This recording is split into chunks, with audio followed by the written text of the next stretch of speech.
Alrighty, so 2 years after the 2020 election, the Washington Post, the Jeff Bezos Post, mouthpiece of the Washington establishment, of the intelligence community, the deep state, the Pentagon, all of it, the Washington Post is reporting that the FBI has enough evidence now to charge Hunter Biden with federal crimes. And you might be saying, oh my gosh, this is finally it. The walls are closing in.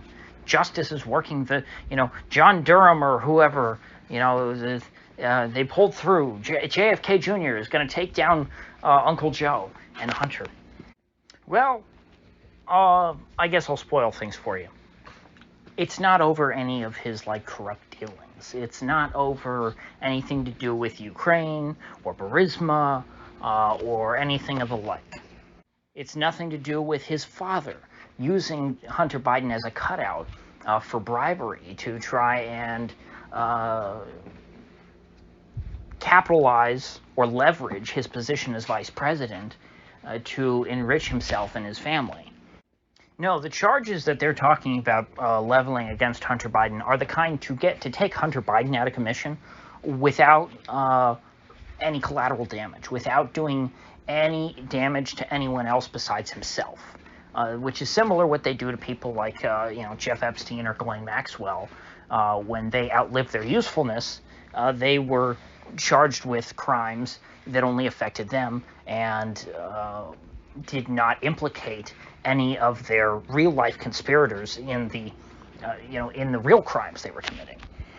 So what they've decided Hunter Biden might be guilty of is lying on his 4473, which, okay, I'll give him that. He did do that, but frankly, I don't think that you should have to fill out a 4473 anyway. I'm not a fan of infringements on the Second Amendment, and the 4473 certainly is one. But all right, I'll grant you, he clearly committed a crime there, because there is a question on that form, are you addicted to drugs or something to the like, and are you a felon? He would have had to lie on both of those questions because pretty sure he has the felony drug conviction on there. And even if he didn't, if you're addicted to drugs, I'm pretty sure it also says on there you can't buy a gun. So Hunter Biden, pretty objectively, is what they call a prohibited possessor. He is not allowed to possess a firearm, even if he doesn't own it. If he was on a hunting trip with somebody and, he borrowed a friend's rifle, I think even that for Hunter Biden would be illegal. Now, I think that's tyrannical. I think that people make mistakes.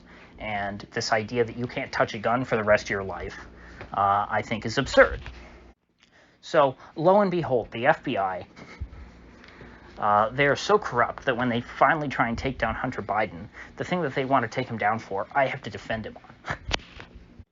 They're not taking him down for anything to do with things that he may or may not have done to his niece. I mean, that's the only thing that I look at with Hunter Biden. I mean, other than the corruption stuff, which is bad, but I mean, being a drug addict, being a deadbeat dad, being a corrupt bagman, you're not irredeemable in my eyes. But you start fooling around with your brother's daughter while he's dying of cancer, and your brother's wife, you're pretty irredeemable. I mean, it's bad. Now, I don't know for a fact that he messed around with his niece, but based off the leaks from the laptop, it certainly looked that way. And we know for a fact that he was messing around with the mom. But that, of course, is not a crime. Adultery is no longer illegal. So, other than the lying on a gun purchase form, what else are they trying to get him on? Well, tax evasion. Something else that I have to defend him on, because I really don't care if you pay your taxes or not. I don't like the government. Your money's not going to a good cause. Your money's going to buy bombs to drop on Ukraine or Yemen or Syria or something like that. Or they could just go to bombs that are to be dropped in the desert on practice runs. It could be it could go to some new C-130. That's where your tax dollars go. I really don't care if you pay your taxes. In fact, if you can get away with not paying them, I think that would make you a better person. So again, they're talking about charging Hunter Biden with something that I actually think is a pretty good thing that he did. And so what is the purpose of all this? Why are they dropping this in October, before a midterm election? There are a couple of reasons I can think of. One, the media's given up on Joe Biden. They're trying to take him out, and they want him to resign because Hunter hasn't been charged yet. This leak says that they have enough evidence to charge him.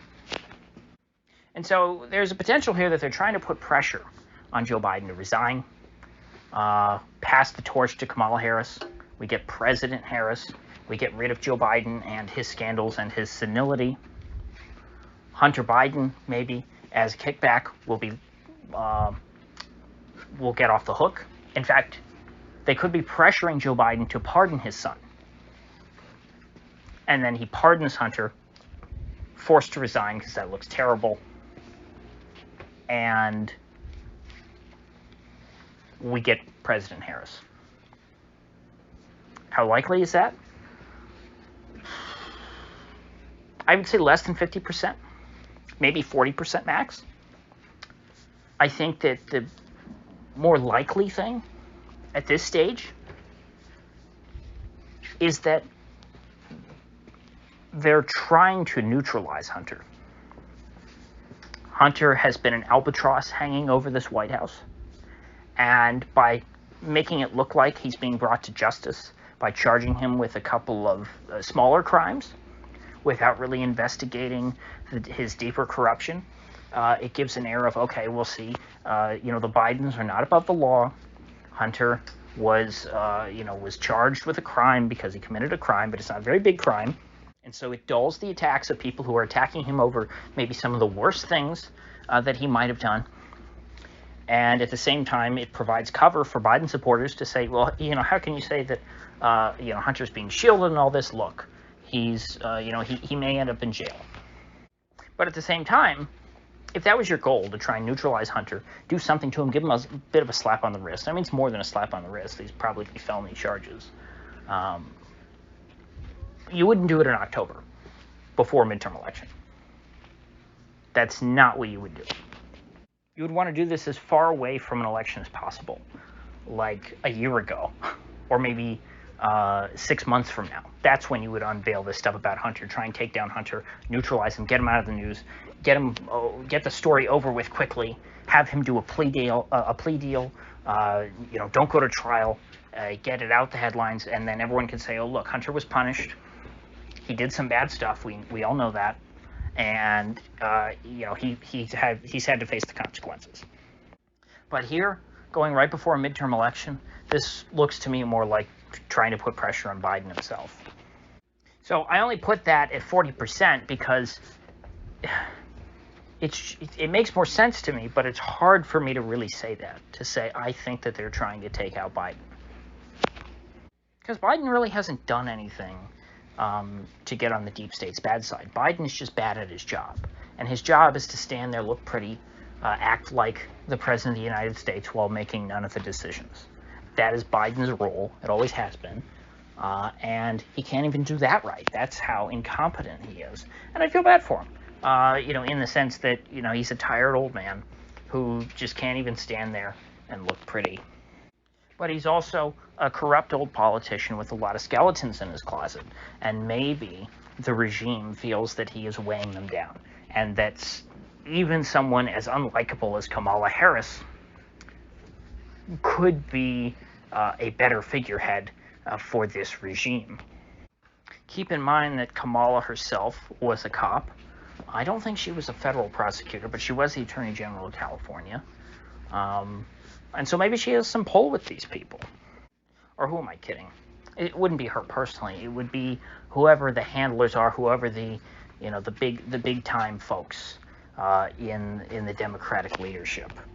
People in the donor class and whatnot who feel like Biden is weighing down their chances for the midterms. But again, it's still very dangerous. Even if they get rid of Biden, do you really think that all this would take place over, before the election won? Do you think they could get him out, get him to pardon Hunter, and resign, get Kamala in, and then paper over all that and kind of wash off the stink of a president having to resign before the election, that's hard to believe for me. So the jury's still out. And I'm very interested to see where this is going. I think that this is the timing of this is very interesting. So with that said, I will see you folks back here tomorrow.